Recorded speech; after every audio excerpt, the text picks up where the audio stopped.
네, 이번 강연은 디지서트의 나정주 지사님 모셨습니다. 안녕하세요. 안녕하세요. 네네. 오늘 강연 주제는 스마트 실과 함께하는 사이버 보안 및 소프트웨어 공급망 관리를 위한 제안을 주제로 강연을 해주시겠습니다. 오늘 강연 내용 중에 디지서트 소개도 좀 나오시는 거죠, 그죠? 네, 맞습니다. 네네. 그러면 오늘 강연 좀 부탁드리겠습니다. 네, 감사합니다. 안녕하세요. 좀 전에 소개받은 디지서트의 나종주입니다. 오늘 제가 말씀드린 내용은 좀 전에 소개받으신 것처럼 스마트 실과 함께하는 사이버 보안 그리고 소프트웨어 공급망 관리를 어떻게 할 것인가에 대한 제안을 드리고자 합니다. 오늘 제가 드릴 발표 내용을 보시면 저희 회사 소개, 그 다음에 인증서란 무엇인가, 그리고 인증서 시장은 어떻게 변화해 왔고 저희 디지서트에서 스마트 실황이 나왔는데 이거는 무엇인가, 그리고 마지막으로 소프트웨어 공급망에 대한 솔라윈즈 케이스를 중심으로 해서 어떻게 이것을 보완할 것이냐, 이거에 대한 얘기를 하도록 하겠습니다. 먼저 저희 회사 간단하게 소개시켜 드릴게요. 저희 회사는 2003년도에 설립이 됐습니다. 여기 표에 보시다시피. 그런데 왼쪽 편에 95년도에 베리사인이라는 회사가 나와 있습니다. 베리사인이라는 회사들은 아마 아시는 분들이 많을 것 같은데요. 인증서 시장의 시초인 회사라고 보시면 됩니다. 이 회사를 시만텍이라는 회사에서 2010년도에 베리사인이 갖고 있는 웹사이트 인증 사업 부분을 인수를 하였고요. 저희 회사에서 다시 2017년도에 이 시만텍으로부터 웹사이트 인증서 사업 부분을 인수하게 되었습니다. 그래서 이 표에 보시다시피 2017년 이후에 그 전에 인수했던 베라이존과 함께 해서 저희가 전체 웹사이트 보안 시장의 선두 그룹으로 나오게 되었습니다. 그 다음은 이제 저희 회사의 조금 더 자세한 부분을 좀 말씀을 간략하게 드릴게요. 여기 좀 보시다시피 노톤이라든지 디지서트, 그 다음에 지오트러스트, 소트, 래피드라는 것들이 나옵니다. 이 회사들이 다 저희가 인수한 인증서 브랜드가 되겠습니다. 그리고 왼쪽 편에 보시다시피 엔터프라이즈 TLS SSL 인증서의 선두주자를 하고 있고요. 프로스트 앤 설리반이라는 마케팅 어널리스트 회사에서 2020년도 글로벌 TLS 인증서 캄페니 어워드를 수여하기도 했습니다. 포춘 500대 기업의 89%, 그 다음에 전 세계 100대 은행의 97%가 저희 인증서를 사용하고 있습니다. 그리고 매일 260억 개의 웹 커넥션을 전 세계적으로 저희가 보장드리고 있습니다. 그 외에도 180여 개국에서 TLS 인증서, 그 다음에 PKI, IoT 보안 솔루션을 저희가 공급해오고 있습니다. 이 정도로 간략하게 저희 회사 소개를 마치고요. 오늘의 주제의 첫 번째인 TLS 인증서에 대한 얘기를 좀 하도록 하겠습니다. TLS 혹은 SSL 인증서라고 합니다. TLS라는 건 여기 나와 있듯이 Transport Layer Security, 그 다음에 SSL, 가장 많이 쓰이는 이름이기도 한데요. SSL 인증서라는 건 Secure Socket Layer라고 합니다. 간단하게 말씀드리면 여기 오른쪽 화면에 보시다시피 웹 서버가 있고요. 그 다음에 이 웹 서버를 사용하는 클라이언트들이 있는데 이분들 사이에는 인터넷망을 사용하게 됩니다. 하이퍼텍스트 트랜스포트 프로토콜이라고 해서 HTTP라고 합니다.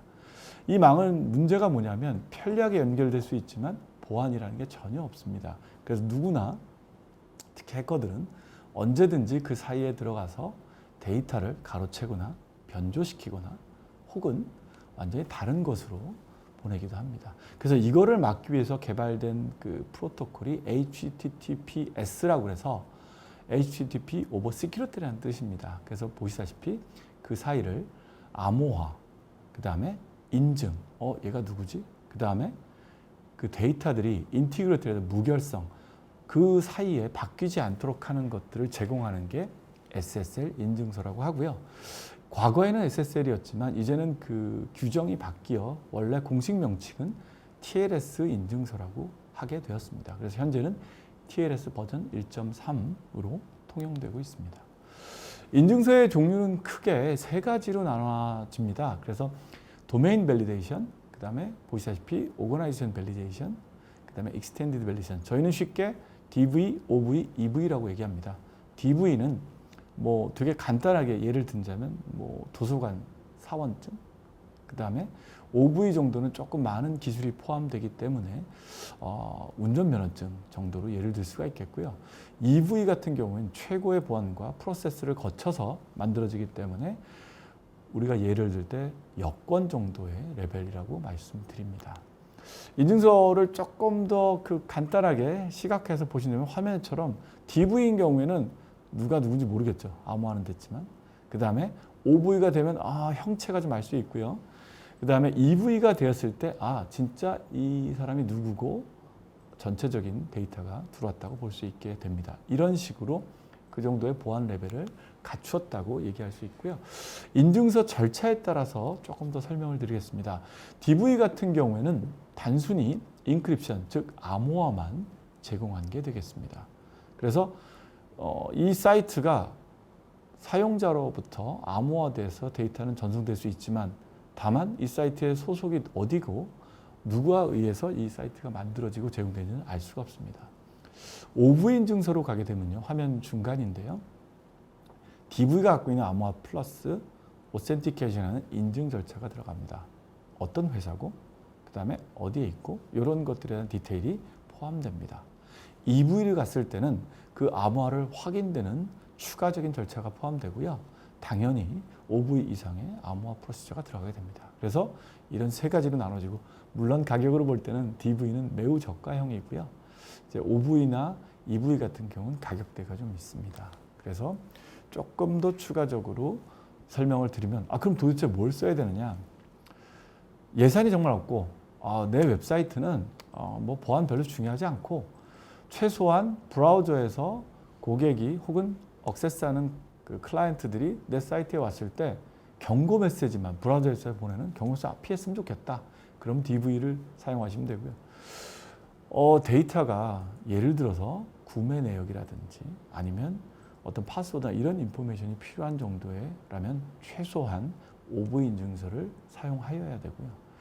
그다음에 최고의 예를 들어 이커머스라든지 홈쇼핑이라든지 온라인 뱅킹이라든지 이런 중요한 정보를 포함하고 있는 웹사이트라면 당연히 EV 인증서를 사용하셔야 됩니다. 거기에 해당되는 브랜드들은 밑에 또 역시 표기가 되어 있습니다. 그래서 이렇게 인증서를 할 수가 있고요. 가장 대표적인 예로 만약 인증서가 없다. 내가 운영하고 있는 웹사이트 인증서가 없다 그러면 화면에 보시다시피 not secure 혹은 보안이 안 됨이라는 표기가 뜹니다. 이거 어제 저녁에 제가 스크린 캡처한 건데요. 보시다시피 인증서에 경고 메시지가 그러니까 웹사이트에 경고 메시지가 뜨고요. 그 다음에 인증서라는 게 전혀 없다라는 표기가 되어 있습니다.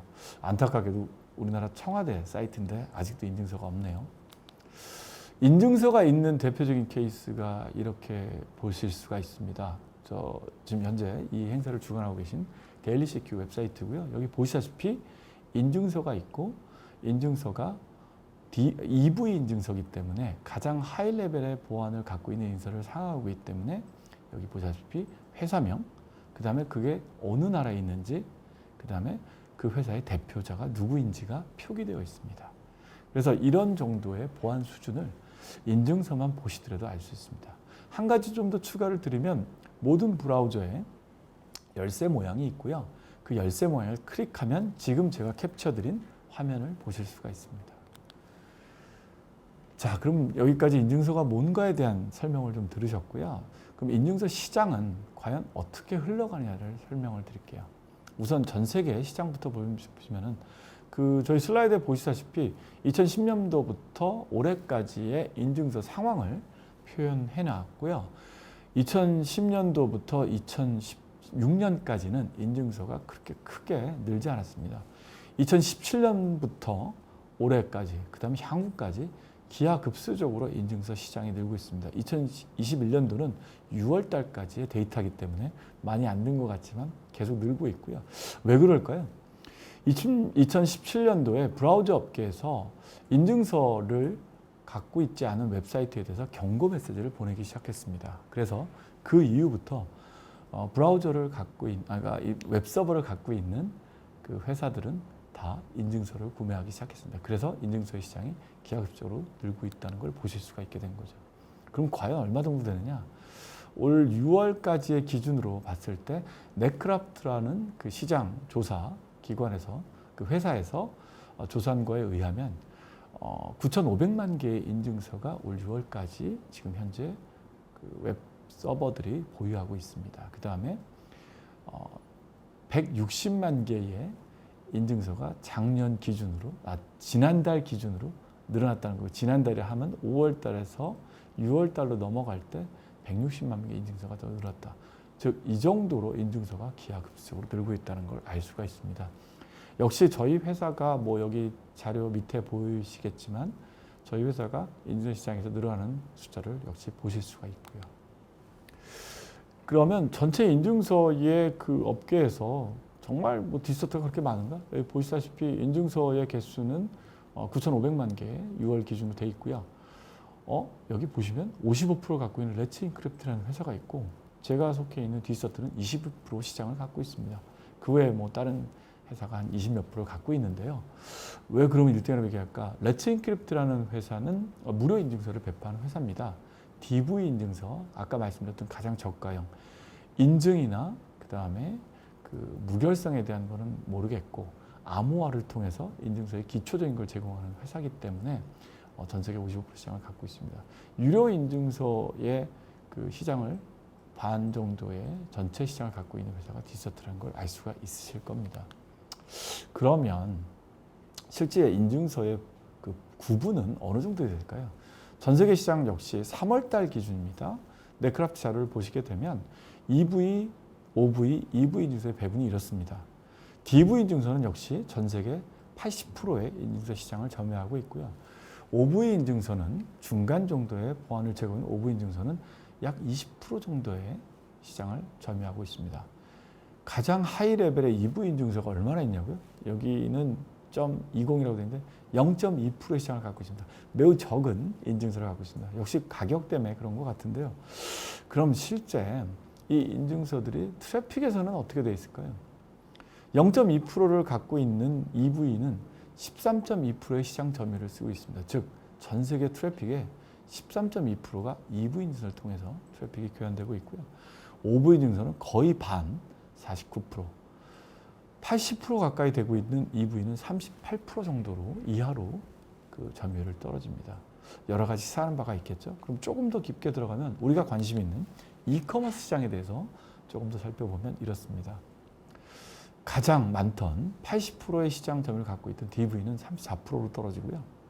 OV는 33%, 불과 0.2%의 시장 점유율을 갖고 있던 EV 인증서는 33%로 됩니다. 무슨 얘기일까요?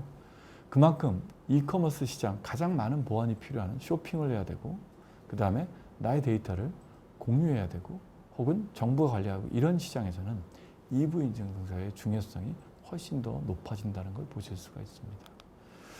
자, 여기까지가 이제 전 세계 트렌드고요. 한국은 어떨까요? 한국도 그렇게 틀리지 않습니다. 다만 공공시장에 좀 아쉬움이 좀 있습니다. 한국 시장에 보시게 되면 그 TLS 인증 시장의 변화는 이렇게 됩니다. 디지서트, 그 다음에 다른 회사들이 갖고 있고요. 왼쪽 편에 OV와 EV, 중요한 인증서 시장을 보여주는 거고요. 오른쪽 편은 DV 인증서, 즉 무료 내지는 저가형 인증서 시장을 볼 수 있습니다. 그런데 모두 다 늘어나고 있죠. 이게 1년치의 트랜잭션을 보여드린 건데요. 올해 5월까지의 트랜잭션을 봤을 때 계속 증가하고 있습니다. 한국에서 가장 아쉬운 부분이 이 부분입니다. 작년 10월 달 국정감사에서 나왔던 내용을 역시 그 데일리시크에서 보도한 기사인데요. 행안부에 소속되어 있는 정부 전체 기관의 48%가 인증서가 없습니다. 그래서 아까 제가 예를 보여드렸지만 그 사이트에 들어가시면 아직도 모든 브라우저에서 경고 메시지를 보시는 걸 볼 수가 있습니다. 빨리 이런 것들이 시정됐으면 하는 바람입니다. 여기까지가 인증서 시장에 대한 그 흐름이나 트렌드를 말씀을 드렸고요. 지금부터는 스마트실에 대해서 말씀을 드리고자 합니다. 우선 여기 그 내용을 보시기 전에 동영상 하나를 먼저 보시도록 하겠습니다. The early days of dial-up internet and taking forever to log into your clunky web browser are finally over. But some artifacts of the World Wide Web haven't kept up with the times. We're talking about SSL site seals. Those icons found on the checkout pages of nearly every major e-commerce site and bank to help usher in trust on the internet. Dating back to 2004, the same year flip phones were all the rage, site seals were a passive sticker. But over time, people abused these static images by copying and pasting them without the proper security behind them. But as the web got smarter and more capable, the old seals didn't evolve. Well, it's 2021, and it's time site seals got an upgrade. Actually, a complete overhaul. The new DigiCert Smart Seal works harder for customers and site owners because it's dynamic, with animation that makes it difficult to copy, spoof, or steal. It also displays rollover data that gives customers quick information about the companies they're interacting with. And for the first time ever, brands can showcase their verified logo inside the Smart Seal, just like brands do in verified emails, and just like social media platforms do for verified users, and now even cell phone carriers do for verified callers, all as added measures of identity validation. It's proactive security, so you can convert more transactions on your site. It's smarter for you, it's smarter for your customers, it's the new DigiCert Smart Seal.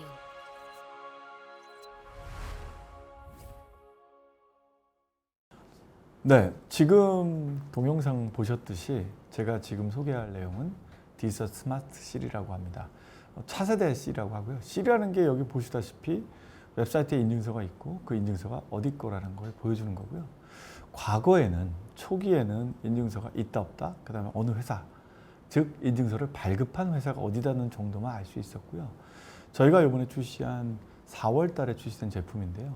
디지서트 스마트 실에는 그 외에 다른 정보들이 있습니다. 제일 중요한 거는요, 정보보다 그 마이크로 트랜잭션이라고 지금 나오는데요. 그 디지서트 스마트 실을 보시게 되면 이게 계속 움직입니다. 뭐 예를 들면 QR코드나 이런 것처럼 계속 이게 바뀌는 거기 때문에 카피나 이거를 카피 페이스트 이런 식의 도용이 불가능합니다. 그래서 마치 피싱 사이트에 가장 많이 쓰는 것 중에 과거의 실을 갖다가 카피해서 써놓고 여기는 인증서가 돼 있는 안전한 사이트라고 보여주면서 피싱 작업들을 하는 데가 있는데요. 이런 것들을 확실하게 방지할 수가 있습니다. 그 외에도 이 회사가 갖고 있는 정보, 그 다음에 웹사이트 혹은 어떤 식의 암호화가 되어 있다는 상세 정보까지도 확인할 수가 있습니다. 다음 장에 그 내용이 좀 있는데요. 이런 식으로 디지서트 스마트 실에 대한 걸 보시면 정보가 나옵니다. 왼쪽 편에 보시는 게 웹사이트 상에서 보실 수 있는 실에 있는 내용입니다. 여기 보시다시피 웹사이트, 그 다음에 이게 누구 거고 브랜드가 뭐다라는 로고들이 표기가 되고요. 그 사이트 실을 갖다가 마우스를 클릭하시면 오른쪽에 보시다시피 상세한 정보가 나옵니다. 요거를 이제 한국말로 되어 있는 브라우저에서 캡처한 거를 다음 장에서 보여드리도록 하겠습니다. 디서트의 플래티넘 파트너인 서트 코리아라는 회사에서 캡처한 내용이고요. 왼쪽 표시에 보시면 그 브라우저 창에 들어갔을 때 그 왼쪽 하단에 여기 보시면 스마트 실이 보입니다. 그래서 거기에 회사 이름 로고, 그 다음에 거기에 나와 있는 내용들이 포함되어 있고요. 그거를 클릭했을 때 화면 오른쪽에 보시는 상세한 게 나옵니다. 이 사이트는 안전하다고 표시가 되어 있고요. 암호화되어 있는 사이트 이름이 무엇이고, 그 다음에 이 사이트의 조직이 어느 회사 거고, 위치가 한국에 있고, 즉 피싱 사이트인 경우에 한국에 있지 않은 경우 많겠죠. 미국이나 아니면 서버가 있는 어떤 데로 보여지기 때문에 거기서 구분할 수가 있고요. 이 인증서가 완전히 만료된 건지 아닌지 만료일이 표기가 됩니다. 그리고 이 디지서트 인증서 혹은 어떤 회사에서 발급된 인증서인지 상세 내용이 포함됩니다. 그래서 이런 것들을 다 보실 수가 있기 때문에 고객으로 하여금 안전한 그 확신을, 우리 영어로 얘기하면 트러스트인데 신뢰를 갖다가 제공할 수 있게 되는 것이죠. 그래서 이런 디지서트 스마트 실을 사용했을 때 이 웹사이트를 사용하게 되는 그 가입자들이나 혹은 클라이언트들이 여러 가지 안심을 할 수가 있습니다. 즉, 첫 번째는 어떤 인증서를 사용하고 있는지 알 수가 있고요. 그 다음에 이 인증서에 포함되어 있는 회사들이 어떤 그 나라에 있고 위치 정보, 그 다음에 오너가 누구 있고, 즉 웹사이트의 주인이 어디일 것이고, 그 다음에 이런 것들에 대한 로고라는 게 표기되어 있는데 상대적인 마케팅 광고 효과를 얻을 수가 있게 됩니다. 그래서 더군다나 마지막으로 아까 처음에 말씀드렸다시피 카피 페이스트 도용이 안 되기 때문에 훨씬 더 믿음을 줄 수 있게 되는 것이죠. 여기 밑에 이제 그 사이트를 놨으니까 조금 더 상세한 정보를 원하시는 분들께서는 이 주소창에 들어가 보시면 내용을 확인할 수가 있습니다. 다음은 그 소프트웨어 공급망에 대한 그 얘기를 좀 해볼까 합니다. 보통 이제 소프트웨어 서플라이 체인이라고 얘기하는데요. 최근 들어서 이 보안에 대한 니즈가 상당히 늘어나고 있고요.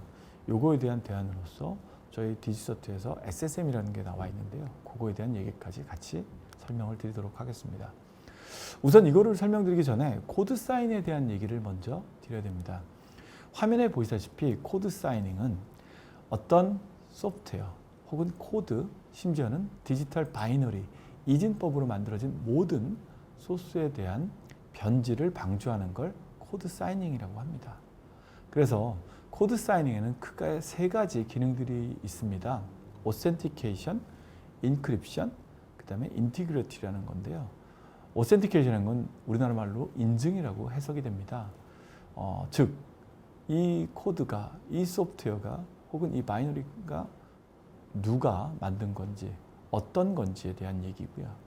그 다음에 인크립션, 암호화라는 거는 이 코드를 갖다가 아무나 뜯어볼 수 없게 암호화시킨다는 얘기고요. 그 다음에 무결성이라는 건 이 코드가 처음에 인증이 됐던 시점부터 누군가가 그거를 확인하는 시점까지 변질이 안 됐다는 것을 확인해 시켜주는 겁니다. 그래서 이 세 가지 기능을 통해서 코드 사인이 적용된 소프트웨어는 믿을 수 있게 배포되거나 또 배포된 소프트웨어를 쓸 수 있게 되는 겁니다. 아까 초기에 말씀드렸던 TLS, SSL 인증서도 이 세 가지 기능들을 제공합니다. 다만 대상이 코드 사이닝은 소프트웨어 코드에 대한 것이고 SSL, TLS 인증서인 경우에는 웹사이트에 대한 인증을 하게 되는 차이가 있다고 보실 수가 있습니다. 자, 코드 사이닝 그럼 왜 필요할까요? 말웨어, 즉 악성 코드나 이런 것들의 다운로드로부터 보호를 하기 위해서 필요합니다. 그 다음에 컴플라이언스, 법에 있는 규정 혹은 어떤 그 소프트웨어 배포에 대한 규정들을 지키기 위해서 필요하고요. 마지막으로 보안 워닝에 대한 것을 피하기 위해서 필요합니다. 이런 세 가지 이유 때문에 코드 사이닝은 상대적으로 많이 쓰이고 있습니다. 아주 오래된 제품이고요. 예전에는 뭐 심플하게 뭐 소프트웨어 배포, 뭐 마이크로소프트나 애플이나 자바나 이런 데서 사용되는 그런 경우가 많이 있었고요. 여기 디바이스, 일부 디바이스에서 역시 사용되는 경우도 있었습니다. 셋톱 박스라든지 그 다음에 웹 브라우저라든지 이런 데서 사용되는 것들이 많이 대부분 있었죠. 그러나 최근에는 그 용도가 매우 다양해졌습니다. 앱이라는 것도 많이 나왔고요. 여기 보시다시피 왼쪽 편에 보시면 뭐 우분투라든지 레드햇이나 아니면 뭐 이런 것들, 과거의 마이크로소프트나 이런 데뿐만 아니고 여러 앱 중에서 많이 쓰이기 때문에 그렇고요. 또 오른쪽에 보시면 IoT 디바이스의 확장으로 인해서 이런 데 보안을 위해서 역시 쓰이게 됐습니다. 뭐 IoT 얘기 잠깐 말씀을 드리면 2018년도에 관련되어 있는 디바이스가 70억 개 정도였고요. 2020년도에 310억 개 정도, 그 다음에 2025년도에는 750억 개 이상의 디바이스가 실제로 사용될 거라고 생각합니다. 그래서 이런 자료들을 통해 볼 때 이거에 대한 보안, 이들에 대한 보안 니즈가 상당히 커지고 있다는 걸 알 수 있겠죠. 정통적인 코드 사이닝, 즉 지금까지 말씀드린 코드 사이닝은 좋은 세 가지 기능이 있음에도 불구하고 취약점들이 있습니다. 왜냐하면 여기 화면 상단 왼쪽에 보시다시피 키들이 도둑맞을 수가 있습니다. 코드 사이닝 같은 경우에는 USB로 이거를 인증 확인합니다. 여러분들 은행에서 과거에 OTP 카드를 쓰신 경우들이 있으실 텐데요. 그거하고 되게 비슷합니다. 그래서 USB 가지고 이거 인증을 확인하는데요. 이런 경우에 USB가 도둑맞거나 아니면 이 사인 키를 갖다가 다른 데에 도용이 됐을 경우에는 당연히 인증의 효과가 전혀 없어지게 됩니다. 혹은 또 위험하게 되겠죠. 그 다음에 우측 상단에 보시면 싱글 사이닝 키 가지고서 여러 앱들을 갖다가 보안을 하려고 합니다. 그러다 보면 하나의 문제점이 봤을 때 해당되는 모든 그 보안에 문제가 될 수 있겠죠. 그 다음에 좌측 하단에 보시면 여러 가지 그 인증 키를 액세스하는 관리를 안 합니다. 그 다음에 우측 하단에 보시면 사이닝 액티비티에 대한 관리가 없고요. 무슨 얘기냐면 USB 키를 담당자 A가 쓰다가 담당자 B한테 잠깐 빌려줘봐. 그래서 그 사람이 쓰고요. 그 사람이 집에 가져갔는지 주머니에 넣고 있는지 책상에 있는지 모릅니다. 이런 가장 기본적인 문제들 때문에 이런 것들에 약점이 생기고요. 이 약점들을 통한 사례가 다음 장부터 설명을 드리고자 합니다. 과거에 났던 기사인데요. 여러분 솔라윈즈라는 그 사례를 많이 들으셨을 것 같습니다. 올해 초기부터 나왔던 얘기고요. 중국 해커에 의해서 그 솔라윈즈의 취약점을 통해서 미국의 금융센터를 사이버 공격했던 사례입니다. 실제로는 작년에 있었던 일인데 발견된 게 작년 말 올해 초에 전 세계에서 난리가 났던 사례고요. 이런 것들을 통해서 했는데요. 왜 이 사례가 될까요? 솔라윈즈는 소프트웨어 개발 회사입니다. 그래서 이거를 개발하는 데는 데브옵스라고 보통 얘기하는 프로세스가 있습니다. 여기 보시다시피 먼저 그 플랜을 짜고요. 이 플랜을 짜면 코드를 만들고 그거를 빌드를 해가지고 테스트를 거치고 또 이거를 릴리스하고 디플로이 설치를 하고 운영을 하다가 모니터를 통해서 다시 플랜을 세워서 여러 가지를 합니다. 이게 가장 일반적인 소프트웨어 개발 회사들의 그 프로세스가 됩니다. 그런데 이것들을 공격하기 위한 해커들이 있고요. 초기의 아나운스에는 러시아라고 얘기했다가 최근의 자료에 의하면 중국 해커에 의한 것으로 중국은 부인하고 있지만 알려져 있습니다. 여기서 이제 트로이의 목마라는 악성 코드를 사용해서 이 과정에 들어가게 됩니다. 그래서 이 과정에서 발생되는 여기 붉은색으로 포함되어 있는 이 과정에 그걸 통해서 악성 코드들이 배포가 됐고요. 이거를 통해서 배포된 소프트웨어를 사용한 그 고객사들은 다 그 취약점에 노출되게 된 것이죠. 그래서 그 결과적으로 볼 때는 여기 보시다시피 솔라윈즈의 고객이었던 미국 500대 기업의 425개사, 그 다음에 미국 탑 10대 미국 통신사, 그 다음에 미 국방부, 국무부, 법무부, 그 다음에 심지어는 미군, 그 다음에 NSA, 내셔널 시큐리티 에이전시 또 백악관을 포함한 그 외에 18,000여 개 고객사의 영향을 받게 됩니다. 당연히 솔라윈즈의 주가는 폭락을 했고요. 지금 오늘은 어떤지 모르겠습니다. 어쨌든 이런 결과들이 날 정도로 어마어마한 이슈가 있었습니다. 왜 그럴까요? 도대체 누구 잘못일까요? 솔라윈즈 사례를 보게 되면 첫 번째로 보면 과연 해커가 너무 뛰어나서 그랬을까요? 그 사례 아까 말씀드린 트로이 목마는 누구나 쓸 수 있는 그런 툴이기도 합니다. 이런 것들을 보게 되면 과연 코드 사이닝, 제가 소개해드린 코드 사이닝에 문제가 있을까요? 보안 모듈이요? 아니면 코드 사이닝을 만든 제조사, 저희 같은 제조사들이 문제가 있을까요? 아니면 보안 총괄 담당 임원이 잘못해서 했을까요?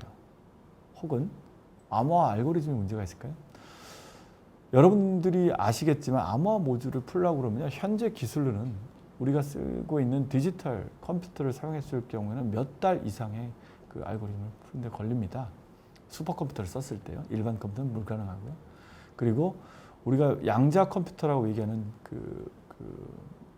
양자 컴퓨터링을 이용한 그 컴퓨팅을 썼을 때도 되게 많은 시간들이 걸리지만 4시간 정도 된다고 합니다. 그런데 아직 양자 컴퓨터 개발이 끝나지 않았기 때문에 아직은 암호화 알고리즘이 안전한다는 걸 알 수가 있고요. 그리고 과연 그러면 그 회사의 엔지니어들의 잘못일까요?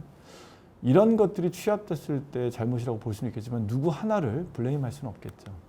전체적으로 그 전체 프로세스를 관리를 못했기 때문에 일어난 문제들입니다. 그래서 이런 것들을 종합해 볼 때 몇 가지의 시사점이 있습니다. 코드 사이닝을 썼다 하더라도 여러 가지 함정들이 있거든요. 그래서 화면 왼쪽부터 보시면 싱글 사인을 쓰는데 누구에게나 줄 수 있다고 아까 말씀드릴 거 있고요. USB를 통해서 확인을 하는데 USB 어디 보관인지도 알 수 없겠죠. 그 다음에 같은 코드를 사용해서 모든 파일을 암호화시킨다. 위험하겠죠. 그리고 이 사인의 배포나 이런 과정들이 투명하게 관리가 안 되고요. 사이닝을 누가 언제 어떻게 했다라는 거에 대한 히스토리, 포렌식 기술이라고 하는데요. 이런 것들에 대한 관리들이 없습니다. 현재는. 그래서 이런 것들에 대한 거를 어떻게 해결할 것이냐가 바로 저희가 SSM을 개발하게 된 배경이 됩니다. 그래서 이런 것들을 통해서 저희가 내놓은 게 디지서트 SSM 혹은 Secure Software Manager라는 프로덕트입니다. 이 프로덕트는 코드 사이닝에다가 이것들을 관리할 수 있는 그런 플랫폼이나 기술들을 접목시켜 놓았습니다. 그래서 여기 화면에 보시다시피 해싱 사이닝을 통해서 암호화를 하고요. 그 다음에 어카운트 레벨 시큐리티 컨트롤, 화면 우측 상단에 있는 것처럼 이런 것들을 통해서 관리를, 어카운트별로 관리를 하는 걸 제공을 하고요. 프라이빗 키 프로텍션을 통해서 USB나 이런 것들을 하지 않고요. 클라우드나 혹은 그러니까 퍼블릭 클라우드, 프라이빗 클라우드 혹은 온프라미스 등에 통해서 관리를 할 수 있게 제공을 하고요. 롤 베이스 액세스 컨트롤을 통해서 어떤 담당자, 누가 언제 어떻게 이 보안 모듈에 이 소프트웨어 접근을 했었느냐에 대한 기록을 관리하게 됩니다. 또한 리포팅 기능을 통해서 이것들을 확인할 수가 있고요. 이런 것들을 통해서 과거에 생겼던 화면 왼쪽에 보이는 문제점들에 대해서 솔루션을 제공하고요. 아까 말씀드렸다시피 전체적인 관리, 그 다음에 클라우드 온프라미스를 통해서 편하게 디플로이할 수 있고 관리할 수 있고 암호화되어 있기 때문에 아무 문제 없이 전체적인 프로세스를 관리할 수 있다는 장점이 있습니다. 시간 관계상 디테일하게 제가 설명을 안 드릴 거지만 이 자료들을 확인해 보시면 알 수 있습니다. 자, 여기까지가 제가 오늘 준비한 세션의 마지막이고요. 혹시 질문이 있으시면 채팅창을 통해서 혹은 제가 이 배포절에 포함되어 있는 URL을 통해서 여러분들께서 확인하시면 되겠습니다. 오랜 시간 시청해 주셔서 감사합니다. 네, 그 강연 감사합니다. 그 좀 전에 강연 중에 말씀하신 그 국내 공공기관, 정보기관 사이트들이 지금 보니까 신뢰할 수 없는 사이트로 이제 나오네요. 네. 그런 부분들을 지금 어떻게 좀 개선을 해 나가야 될까요? 네, 사실 이 문제는 한 2년 반 전부터 얘기가 됐었고요. 근본적인 문제는 2년 반이나 지금 네, 왜냐하면 그렇게 이제 방치가 된 원래는 그 국내에서 개발한 인증서도 있었는데 이게 브라우저 CA 브라우저 포럼인데서 공식적으로 인정을 못 받음으로 해서 생긴 문제고요. 그래서 그게 이제 브라우저에서 경고 메시지를 보내기 시작했고 이거로 인해서 경고 메시지를 다들 보게 된 거고요. 그래서 인증서는 있으나 인정받지 못한 인증서가 있기 때문에 생긴 문제라고 볼 수 있습니다. 그래서 해결책을 말씀드린다면 예산을 편성하셔서 이거를 각 기관별로 웹사이트별로 구매를 해서 설치를 하시면 됩니다. 예. 굉장히 중요한 부분이고 맞습니다. 앞으로 개선이 돼야 될 네. 부분인 것 같습니다. 컴플라이언스 이슈가 분명히 되기 때문에 더군다나 국내 가장 중요한 공공기관이라는 건 좀 안타까운 얘기가 될 수밖에 없거든요. 그러면 저희들이 만약에 이제 구글 크롬이나 이런 데서 이제 예를 들어서 이제 그 청와대 웹사이트를 접속을 했을 때 지금 신뢰할 수 없는 사이트다라는 게 계속 지금 뜨고 네네. 심지어 뭐 해외에서 이제 접속하거나 이럴 때도 이제 그런 사이트들이 맞습니다. 뜨게 된다는 거고 결과적으로는 이제 뭐 국가적인 신뢰도나 이런 것들도 떨어질 수 있고 그렇죠. 말씀하신 대로 이제 피싱 사이트로도 활용할 수 있는 네. 그 사이버 위협의 어떤 단초가 될 수 있는 부분이 될 것 같습니다. 예. 맞습니다. 예, 개선이 돼야 될 부분인 것 같고요. 오늘 그 하여튼 장시간 강연 감사드리고 또 다음에 또 한번 모시도록 하겠습니다. 아유, 감사합니다. 네, 감사합니다. 고맙습니다.